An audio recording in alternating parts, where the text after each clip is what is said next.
The Cyber Minutes podcast is for educational purposes only. The views expressed by hosts and guests are their own, not necessarily their employers. Advice discussed is general advice. We promote ethical discussions, not illegal activities. Listen responsibly. All right, well, g'day everyone, and welcome back to the Cyber Minutes podcast. My name is Max, and I'm joined today by Flynn.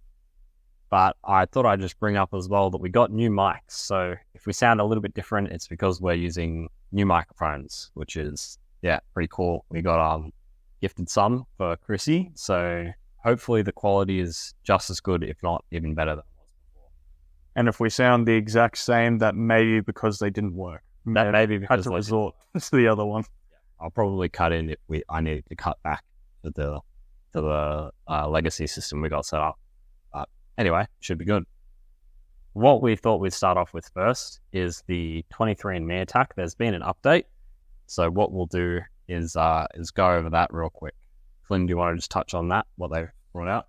Yeah, so I've covered 23andMe a couple of times, but something that's been real interesting is the lawsuit is starting to unfold now. And one of the big aspects of it is that they're actually blaming the customers for the security breach. The reason why they're doing that is because the accounts that were breached, so the 17,000 accounts that were breached, they were found to be using credentials that were previously in a data breach, and then those customers were reusing those credentials. Kind of an interesting perspective. I haven't heard it in a lawsuit yet. And from a surface level, some people might say, that kind of makes sense. But I don't think it really holds up a lot, because as a company holding the sensitive data like 23andMe is, they should be taking responsibility to be enforcing stuff like MFA on accounts, which would have avoided a lot of the situation. Something as well is that 17,000 accounts were compromised, but we know that the actual data that was exfiltrated was significantly more. Yeah. And the reason they did that was because they abused a feature within the system that lets you see the relatives of that person. And someone may have done everything right for security. They may have used a completely different password, but then that didn't matter because another account. So how are you going to blame that person? Yeah, you can't blame the people for a problem that is inherent in your system. Like, that's just stupid. You can't say, fair enough for the reusing passwords, but if you're saying that, where the problem is your fault because of reusing passwords and also because of something you agreed for, which is the heritage stuff, you can't say that. You can't say, because you signed up for our heritage system, it's your fault that your data's on the internet. Yeah, and that's just silly. That's a real dumb answer. And also, it's really not good in saving face for them. So maybe they get some sort of leverage in a legal sense. I highly doubt it, but who knows? Maybe they do. It doesn't really look great when you're talking to, we've spoken in the past many times about how sensitive this information is and how people might be extremely paranoid, and rightfully so, moving forward. To then go spit in these people's faces and just say, no, it's your fault. Yeah. It's not a great look. No, definitely not a good look. And just kind of a dumb answer to say, our systems are insecure in the way they're built. That's your fault for signing up. Yeah, it's an inherent flaw within their system. That imagine a different type of company doing that. Imagine a insurance company taking your details, taking your bank statements or medical records, and then them losing it and saying, well, you shouldn't have given us your medical records then. It is pretty ridiculous. And as we said, like, banks don't get sued because one person reused their password and that was the case. But that's not the problem. The problem is also, on top of those 17,000 accounts, which is bad to begin with, there was so much more records that were stolen because of the feature within the system. It just doesn't make sense to say that, I don't think. No, it's really silly. And let's just hope that someone knocks some sense into them, or that lawsuit gets, counter lawsuited, or the judge just says that, it's ridiculous. Yeah, they have poo in their brain.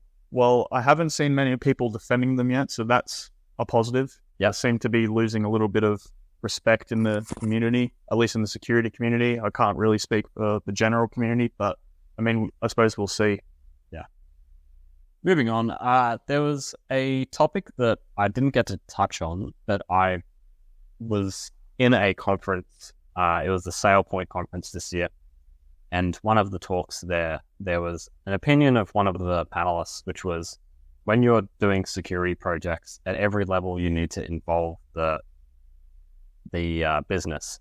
And they were saying areas like people in creative divisions of the business and financial. And I just, I was writing down in my notes as I was hearing talk and just thinking, yeah, no, I don't agree at all.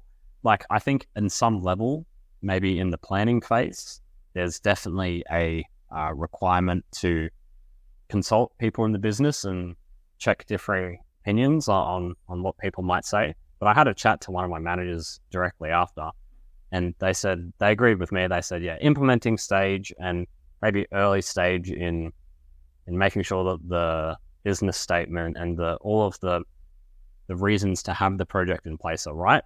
That, yeah, makes sense to consult areas of the business. Obviously, in designing aspects of the project, if there's things that need to be in marketing, yeah, then you consult people in marketing. That makes sense. But the way that the people on the panel were describing it was, when you're trying to code a solution, you need to have someone from marketing on your team, which is just a complete, that's just a stupid thing to say. Yeah, I'm going to disagree somewhat, but I think the key aspect is knowing what the project is.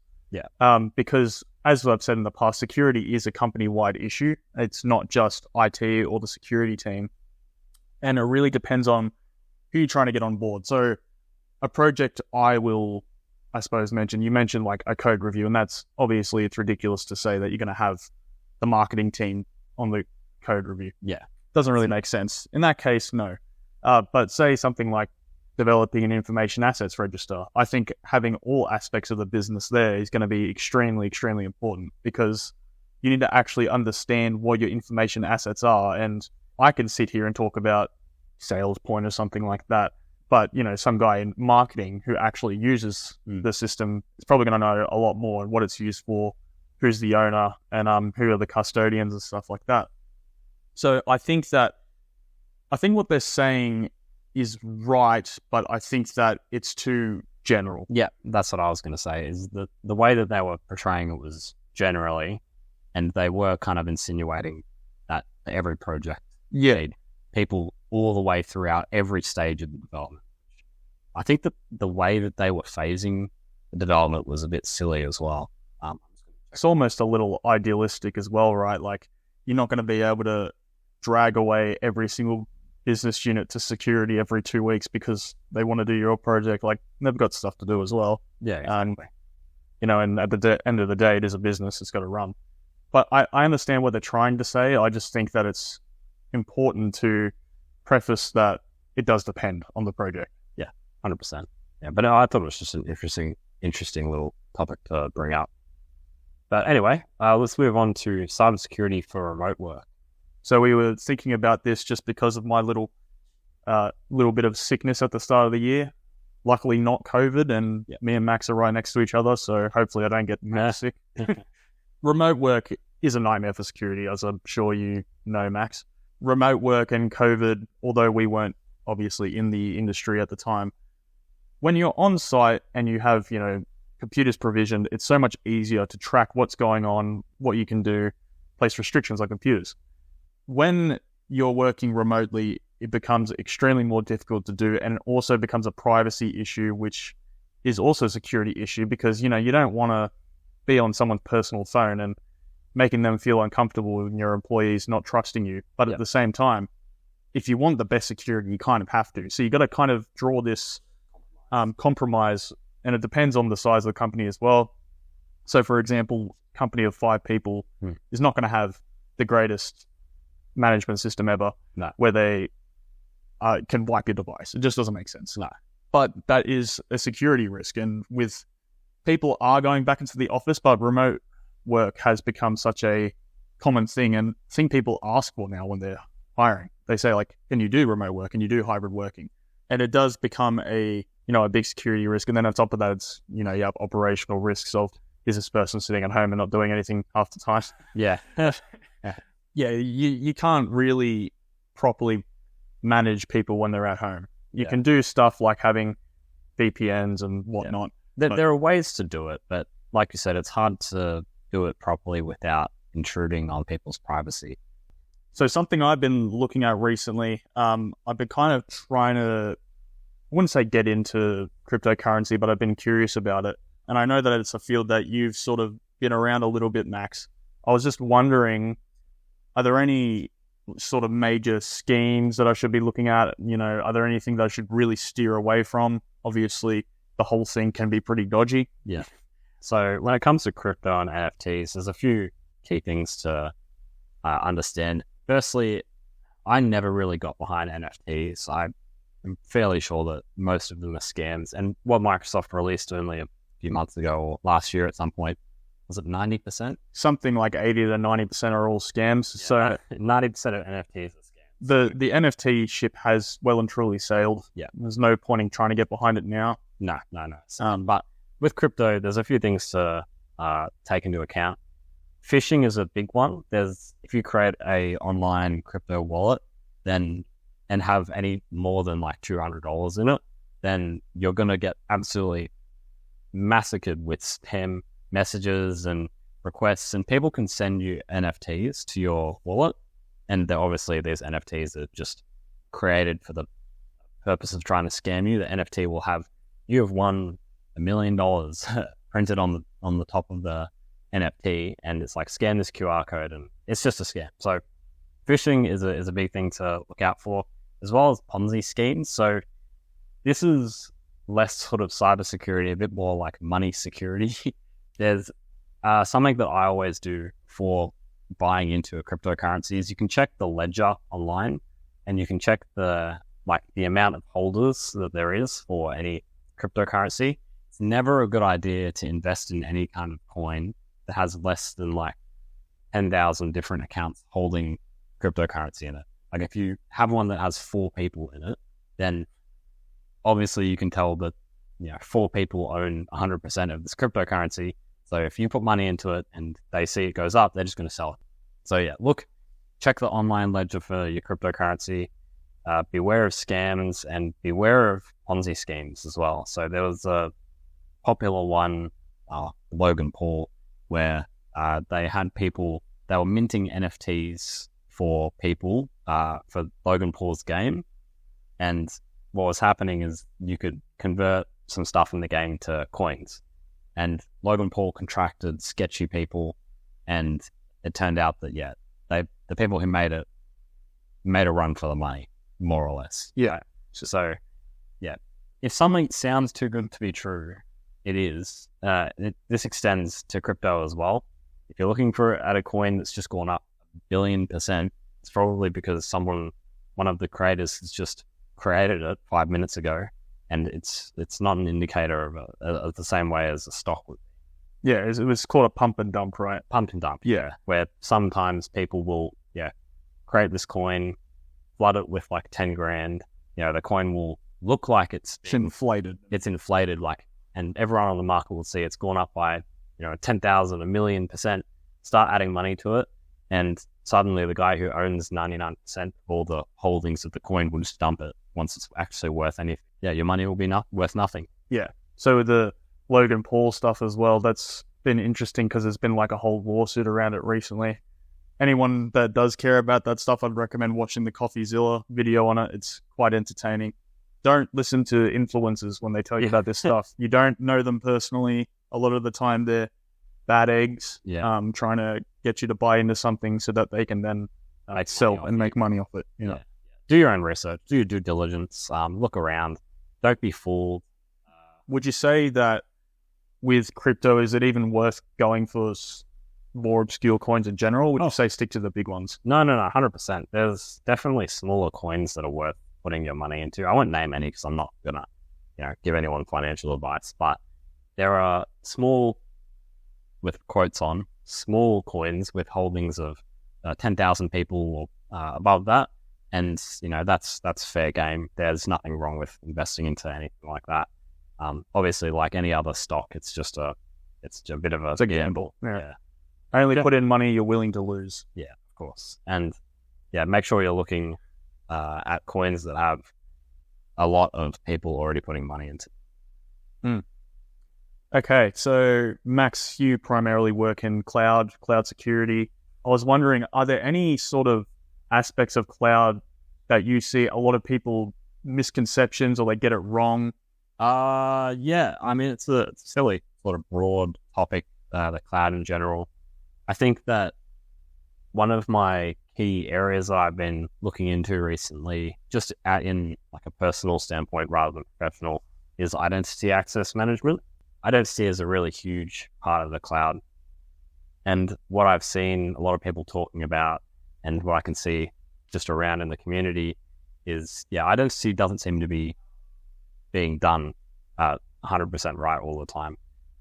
In a lot of cases, we can see examples of technical debt, which is where a solution is created quickly and easily just for the sake of solving some problem right away. But the people who create the solution know that there's a better way to do it, but they just don't care. They just want to get it done quickly and easily. And what happens later on, a year, 2 years, 5 years down the line, is that problem, by using the quick and easy solution, is it's become an unfixable mess, and it just creates a massive issue. And this doesn't just extend to identity. This is a problem in really every single area of the cloud. Networks is a big one.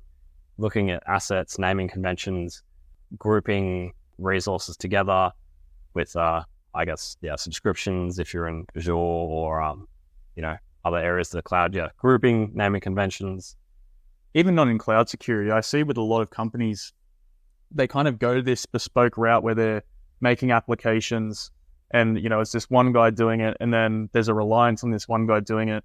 It's a massive security flaw, because if you have this bespoke application and nobody knows how to use it, there's a usability issue for starters. And there's also a massive security issue because nobody can update it after that. Nobody can find the security flaws. It happens with vendors as well, where vendors just stop giving support to an application or a system, and nobody knows how to fix it. Yeah. And it becomes a massive issue because, a lot of the time I see, particularly in councils, I see this a lot, is that they update all their systems and they do things right, but then there's always just this one system that they have to use, but they just can't update it because it's old and it's bespoke, but they have to use it. Yeah. And you don't want to have that heavy reliance on an individual person or an individual application. It's like kind of bottlenecking, and it's just asking for trouble. Yeah. So that does sort of become a big issue. And technical debt, that term I was using, that becomes a cybersecurity issue as well once you're, like you said, relying on older systems that you can't update properly because it's a giant tangled net of connections and systems going on. Spaghetti is what we call it. Spaghetti. Yeah, spaghetti that's a big area in the cloud. But, a good way to resolve a lot of these issues, which turn out to be security issues, is, involving architecture teams. And if you don't have an architecture team, make one. Make an architecture team where it's their sole focus to look at solutions being implemented and making sure that the way that they're being done is the best possible way, and a way that allows for future changes to be made really easily and not complicate the thing as a whole. Because, an easy solution is not always the best one, and something that's quick is a lot of the times going to cause issues down the line. What we can see is that because when cloud first came out, everyone jumped on it, 2017, 2016, and the solutions that people were making back then, they were really quick, they were really easy, they were really insecure in some cases, and they've created this giant net that's hard to solve. So don't add to nets in your companies and don't add to the mess. When you're looking at a solution, make sure that it's thought out really well, and you're running it by your cyber architecture team or your general architecture team. Make sure the CTAs that are being written, the cyber threat assessments, are fully fleshed out for all of the different outcomes. Yeah, just a bit of governance inside as well. Maybe it could also be a solution if you don't have the resources to make this architecture team. Is making one of the requirements within CPS 234 is having an architecture methodology statement, which basically just outlines what are the objectives of your environment, what do you need to do, or I've seen companies as well, they just have a whole architecture, policy and procedure, obviously that can run into problems of, A, people reading it and following it, and B, that's also got to stay up to date because as things change, even though they shouldn't change because the methodology should remain the same, but for whatever reason, if it needs to change, it needs to be updated, and then everybody needs to be on board with that. Yeah, just running it back to what I was saying initially in identity, something that I've looked into is access groups. So what a lot of people will do, or what a lot of places will allow, is for new groups in the cloud to be created when trying to append someone to a certain level of permission.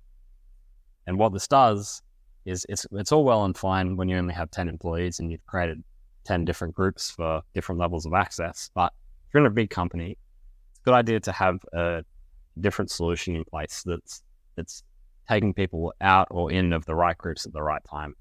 Otherwise, what can happen is if you're creating a new group every time you need a new permission, you're going to end up with 20,000, 30,000, 40,000 groups, which, like we said, that's technical debt from not having the right solution in place straight away.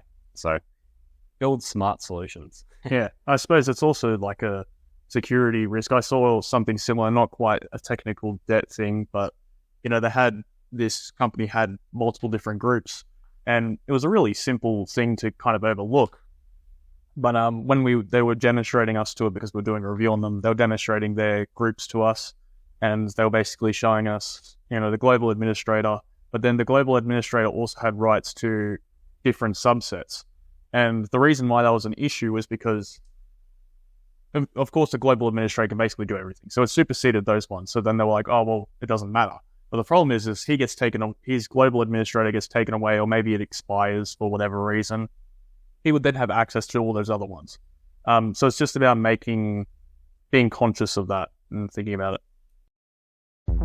Thanks for listening. Just a reminder that the Cyber Minutes podcast is for educational purposes only. The views expressed by hosts and guests are their own, not necessarily their employers. Advice discussed is general advice. We promote ethical discussions, not illegal activities. Have a cybersecurity question? Send an email to cyberminutespodcast@gmail.com, as we'd love to answer it. Stay cyber safe.